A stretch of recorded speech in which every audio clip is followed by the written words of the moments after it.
देखो मेथोडोलॉजी वगैरह वगैरह सब देख लिए थे ना मैंने। मेथोडोलॉजी में 2 चीज़ देखे थे, express sequence type, sequence annotation. ठीक है, बहुत इंपॉर्टेंट है, डेफिनेशन याद रखना। एक्सप्रेस सीक्वेंस टाइप में उन सारी जीन को एक्सप्रेस करते हैं अपन, उन सारी जीन का सीक्वेंस मालूम करें जो आरएनए के तौर पे एक्सप्रेस होती है। किसके तौर पे? आरएनए के तौर पे ना। देखो यहाँ पर लिखा उसमें all genes that were express as RNA. ठीक है, और सीक्वेंस एनोटेशन में तो पूरे करते ना, पूरे डीएनए को करते, ब्लाइंड अप्रोच पूरे डीएनए को। पहले पूरे डीएनए को अपन करते, उसके बाद में क्या करते, तशरीह कर लेते उसकी, यानी थोड़ी बहुत जो इन्फॉर्मेशन है फंक्शन है उस सेगमेंट का लिख लेते इस तरीके से। फिर कैसा पूरे डीएनए को करने के बाद में उसको कैसा अपन मिलाकर पूरे डीएनए का बनाते, एक सीक्वेंस में लगाते, वो बताया था मैंने। अब ज़रा ये भी देख लो, यहाँ पर 2 इंपॉर्टेंट पॉइंट है। कौन से? अगर तुमको जेनेटिक मैप बनाना है तो तुम्हें दो बेसिस पर बनाए। कौन सी? पहला बेस क्या है?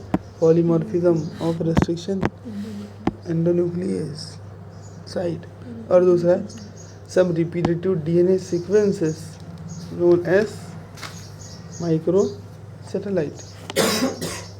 इन दोनों का इस्तेमाल करके तुमने क्या करे, वो तैयार कर दिए जेनेटिक मैप।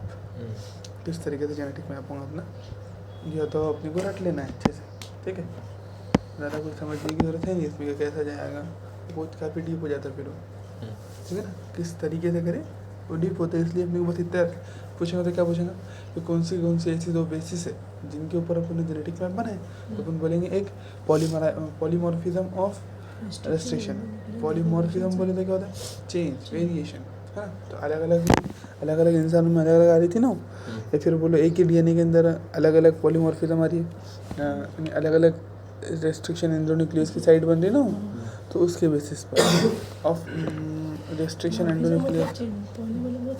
हाँ बिल्कुल, मॉर्फिज्म नीचे पॉली में तो बहुत सारे, तो चेंज अपन वेरिएशन बोल देंगे। तो variation of restriction endonuclease recognition site की बेसिस पर अपन क्या कर उसको फाइंड कर लिए। ओके, देखो जैसे वेरिएशन आया एंडोन्यूक्लियस की साइड में, वेरिएशन आया, थोड़ा चेंज हुआ, तो फिर वो अलग अलग हो जाएंगे ना, तो अलग अलग एंजाइम के लिए कोड करेंगे, फिर एंजाइम अलग अलग जगह कट लगाएंगे उसको।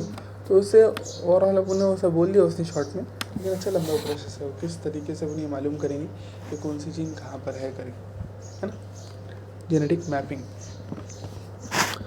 अब उन्हें फिर ये चालू करे थे salient features of what human genome.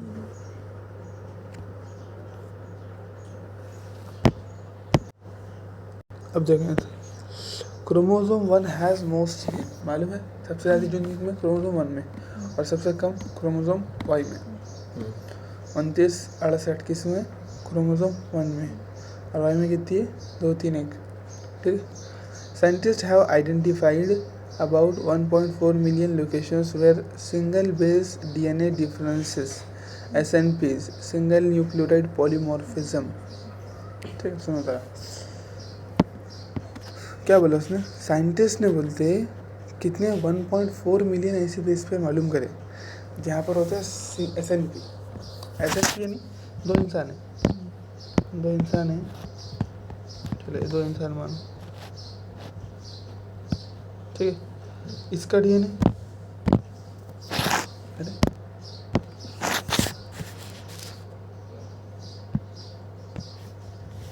ये पहला इंसान है, ये दूसरा इंसान है, इसका डीएनए कुछ ये है, इसका डीएनए थोड़ा अलग है। ठीक है, समझे बात। अब देखो यहाँ पर कुछ बेस पेयर होंगी ना, यहाँ पर बेस पेयर होंगे ना, जैसे ए मान लो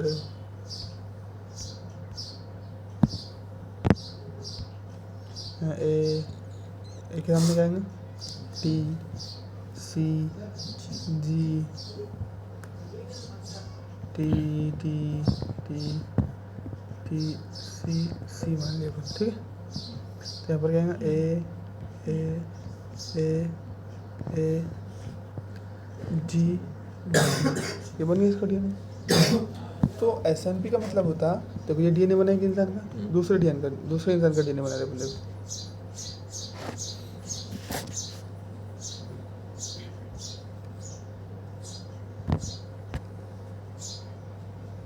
ए एक सामने करेंगे टी टी सी यहाँ सी यहाँ G T T G T C C, ठीक है। तो ए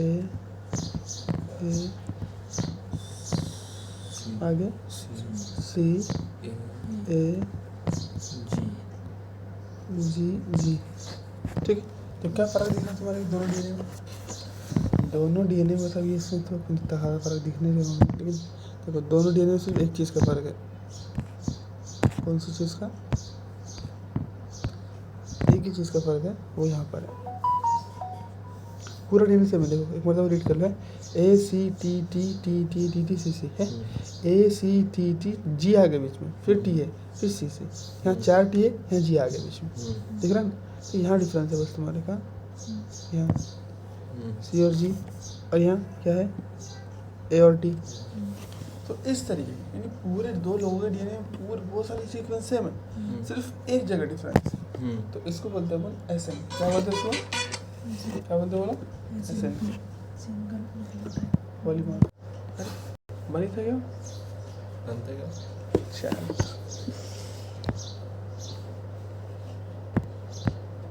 अब देखो ये चालू मेरा अपना दूसरा सेक्शन डीएनए फिंगरप्रिंट, ये भी बहुत इंपॉर्टेंट है, ठीक है ना? बहुत ज़्यादा इंपॉर्टेंट, बहुत ज़्यादा। तो समझो जरा, जैसे देखो डीएनए फिंगरप्रिंट, जैसे अपने फिंगरप्रिंट है, इसका जो नाम रखा गया है डीएनए फिंगर, इसका मतलब ये नहीं कि डीएनए का फिंगरप्रिंट लेता है, ऐसा कुछ है नहीं, ठीक है ना? फिंगरप्रिंटिंग एक्चुअल में क्या रहता है, पूरी दुनिया के अंदर दो लोगों के फिंगरप्रिंट कभी मैच नहीं करते, मालूम? अब जो अपन रखते हैं मोबाइल पर फिंगरप्रिंट, बेटे के बाप से भी मैच नहीं करते, बाप के बेटे से मैच नहीं करते, भाई के भाई से किसी के मैच नहीं करते। तो ऐसे ही दो लोगों का डीएनए भी पूरी दुनिया में किसी का भी सेम नहीं रहता। समझ रहे मेरी बात?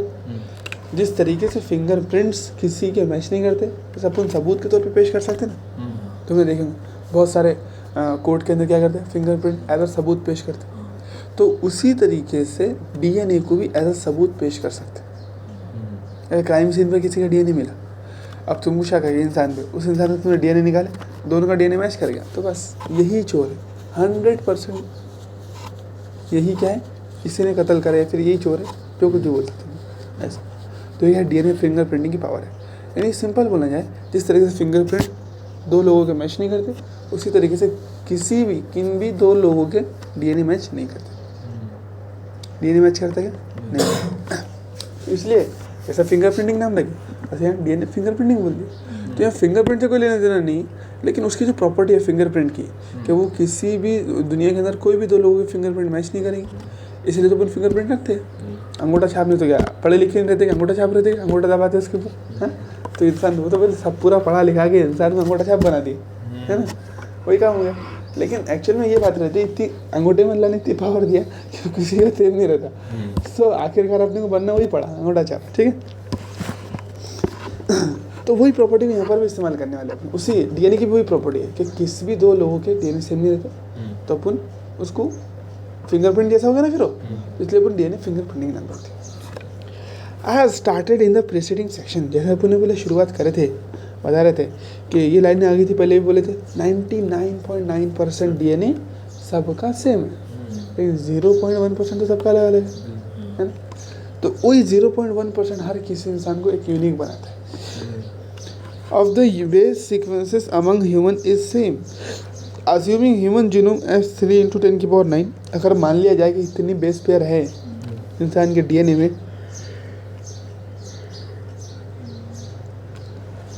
तो ये बता बोलता है कि कितने बेस पेयर में डिफरेंस आएगा। It is these differences in sequence of DNA which make every individual unique in their phenotypic appearance। तो जो बची हुई 0.1% डीएनए, उसी से हर इंडिविजुअल अलग अलग है। यानी किसी भी तो इंसान ले लो, तुम कोई भी लो, तुम ले लो, मैं ले लो, तो अपन दोनों के डीएनए कितना फर्क है? सिर्फ 0.1%, लेकिन अपीयरेंस कितना अलग अलग है, हर कोई अलग दिखता है। तो जो अपना अलग अलग फिनोटाइप बनकर आया, वो क्यों? वो सिर्फ वो 0.1% डीएनए के।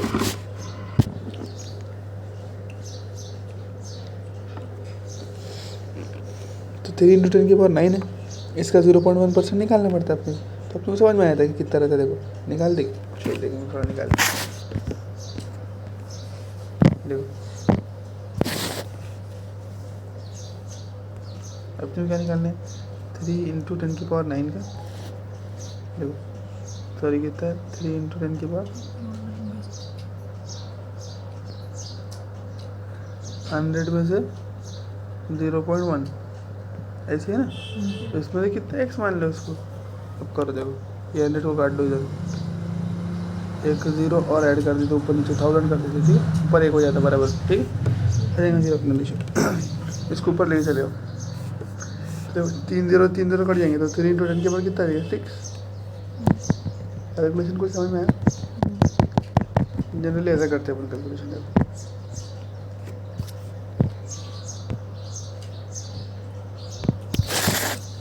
अपन क्या बोल रहे हैं कि 3 × 10⁻9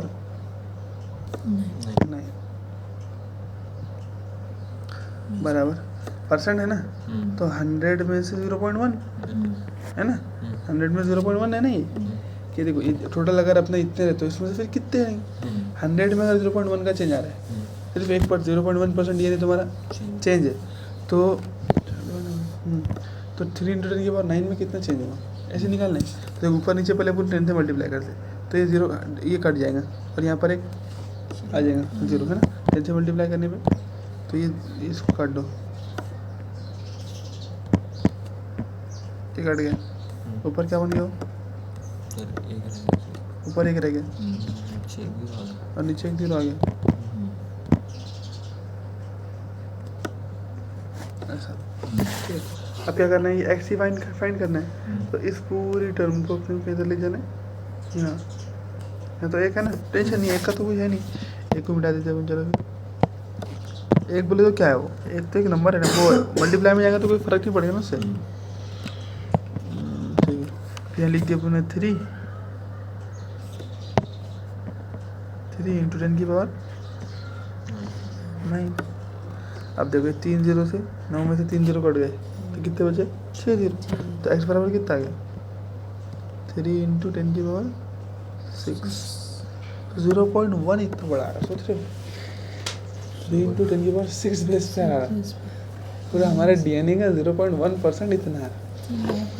यानी हमारे डीएनए का 1000 टुकड़े करें, 1000। दूसरा तरीका था इसका कि डीएनए का 1000 टुकड़े करेंगे तो उसमें से एक टुकड़ा इतना बड़ा रहेंगे, सोच रहे हो। तो सोचो कितना है डीएनए, कितना बड़ा है, समझ में आया ना कहता है।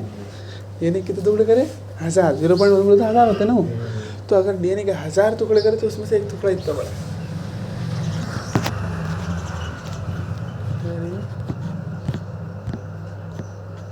चलो ठीक है, चलो आगे मैं समझ तुम्हारे।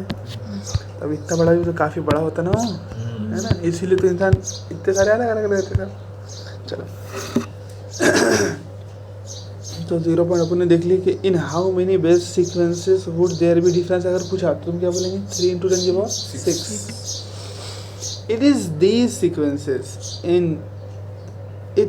these differences in sequences of DNA which make every individual unique. तो यही वो सीक्वेंसेस है जो हर इंडिविजुअल को क्या बना रही है, यूनिक बना रही है ना।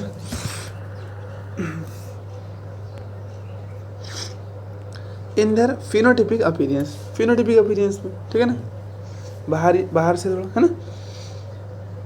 If one aim to find out genetic differences between two individuals, अब तुमने बोल दिया, तुमको मालूम पड़ गया साला 0.1% ही फर्क है। अरे बोले ला बोली वहीं मालूम कर लेता, फिर तो इतना छोटा फर्क है। तुमने कहा सोचे अब 0.1% से क्या यार, इतने बड़े बड़े बातें कर रहे थे ऐसा डीएनए में, इतना एक दो बेस पर होंगे, लाओ अपन ही मालूम कर लेते। कितनी निकली हो, 3 × 10⁻6 निकली है ना।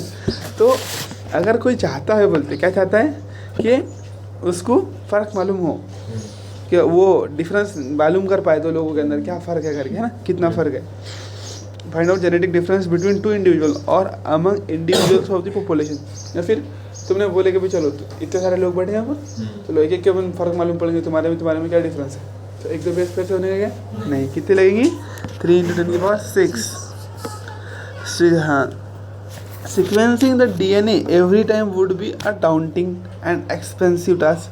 तो तो फिर हमेशा आपको मालूम पड़ेगा ना कि भाई 0.1% में फ़र्क है, तो पूरा डीएनए इसका भी फ़र्क है, बस वही 0.1%। तो 3 × 10 की पावर कितने होते हैं, लेकिन वो 6 उतना करना पड़ेगा हमारे, ठीक है, बेस पेयर, तो वो मालूम करेंगे। DNA fingerprinting a very quick way to compare the DNA sequence of any two individual. तो उसमें यही करते हैं, डीएनए फिंगरप्रिंटिंग में अपन पूरा डीएनए नहीं करते, सिर्फ यही डीएनए 3 × 10 की पावर 6 बेस पेयर को ही क्या करते हैं अपन। अब पूरे डीएनए के रेस्पेक्ट में बहुत आसानी हो गया ना, यानी 1000 गुना तुम्हारा काम आसान हो गया। जिस काम को 1000 दिन लगते थे उस काम को कितना दिन लगने वाले, फिर काम आसानी हो गया ना। 1000 दिन बोलो तो कितने साल लगाए थे अपन ने, 13 साल लगाए थे। देखो 13 साल में तो अप्रोक्सीमेटली 1000 दिन चल रहे थे, लाते हो रहे थे ना, 300 900 3 साल में 900 हो गए थे वो तो। फिर भी मान लो चलो अब तो ना इतना, अब बहुत सारी टेक्निक आ गई ना अपने पास, तो पहली मरतबा करे तो अपने पास इतना नहीं था, अब तो बहुत सारी टेक्निक आ गई। फिर भी याद रखो, ऐसा मान के चलो डीएनए फिंगरप्रिंटिंग को 1000 दिन लगेंगे, अब अपने एक प्रोसेस को सिर्फ 1 दिन में है, 1000 गुना काम भी तो आसान हो गया ना, क्योंकि 1000 वाले टुकड़ा अपने को सिंथेसाइज करना है। तो इसलिए बोलता हूँ ये बहुत आसान हो गया, डीएनए फिंगरप्रिंटिंग बहुत ही क्विक, जल्दी से हो जाएगा compare the DNA sequence of any two individual. और इसे क्या कर पाएंगे अपन, 2 लोगों के डीएनए कंपेयर कर पाएंगे। जैसे मैंने बताया ना कि खून हो गया, मर्डर हो गया, ठीक है, जैसे ये प्लेस है, यहाँ पर मर्डर हो गया, जगह यहाँ पर किसी ने, एक इंसान ने मार दिया किसी को, अभी मरे हुए इंसान, खून बह रहा है उसका सब, ठीक है। तो तुमने क्या करें, यहाँ पर एक तो मरे हुए का खून है, साथ साथ अब झगड़ों में मारा पीटी में तुमको एक दूसरा भी खून मिला, ये थोड़ा अलग खून है, मरे हुए का नहीं हो, वो किसी दूसरे आदमी का खून जो खून मिला, तो सही में दिख रहा है, सारा खून बना दिया।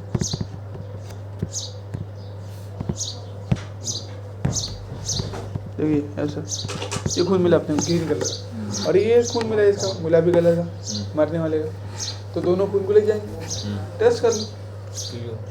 अपने को किसी पर शक भी है, उसके मान लो किसी पर रिश्तेदार पर शक है, उसके खालू फूफा पर शक है अपने को, इन्होंने टपकाए में करे, तो अपने क्या करें, उनका मांगे तुम्हारा थोड़ा खून देना पड़ता, डोनेट कर दो थोड़ा खून दे दो, तुम पे शक है हमारे, तो उनका खून बोले ले लो ना यार, क्या बात है, हमारे भी अपने को टेंशन थोड़ी है, मुझे नहीं पड़ा, उनको लगा क्या टेक्निक क्या कर लेंगे, मेरा खून लेंगे, कोई पहचान नहीं सकता अपने को, तो दे दिया उन्होंने। फिर उसके बाद में जैसे चेक करे गांड नहीं करे भाई, बाड़ो डालो खालू बंद, तो ऐसा है। तो ये जो खून था इसको चेक नहीं करेंगे फिर, क्योंकि ये तो मरे हुए इंसान का है ना, दूसरा जो खून मिला उसको चेक करो, तो दूसरा खून अगर उनसे मैच कर गया इसका मतलब वही कातिल है, यही प्रोसेस है ना। तो आप जैसा पहचानने के लिए वही कातिल है कि नहीं, 2 लोगों का जैसे ये डीएनए और वो डीएनए, उन दोनों डीएनए को कंपेयर करने के लिए ज़्यादा टाइम नहीं लगेगा, क्योंकि अपने को अब कितना है, हाँ 1000 वैसे क्या करना है, सीक्वेंस करना है, तो जल्दी हो जाएगा। और उससे अपन पहचान पाएंगे, फिर 2 लोगों के डीएनए कंपेयर कर पाएंगे। जैसे अपने को 2 लोगों पे शक है, उसके मान लो खालू पे शक है, अरे फूफा पे शक है, दोनों पे शक है अपने को, है ना, तो कंपेयर कर लिया अपन ने, क्या करें, कंपेयर कर ली, खालू है अपराधी है, फूफा अपराधी है, तो उसमें तो निकल कर आ गया कोई भी एक, है ना, तो ये जो सेल था उनसे मैच कर गए, तो उन दोनों से, तो किससे मैच करे किससे नहीं मैच करे, बहुत जल्दी जाए, 1-2 दिन में कर लेंगे, बोले उससे भी जल्दी कर सकते हैं। आगे बात समझ क्या करने वाले पर हम, ठीक है, चलते उसको भी यहाँ तक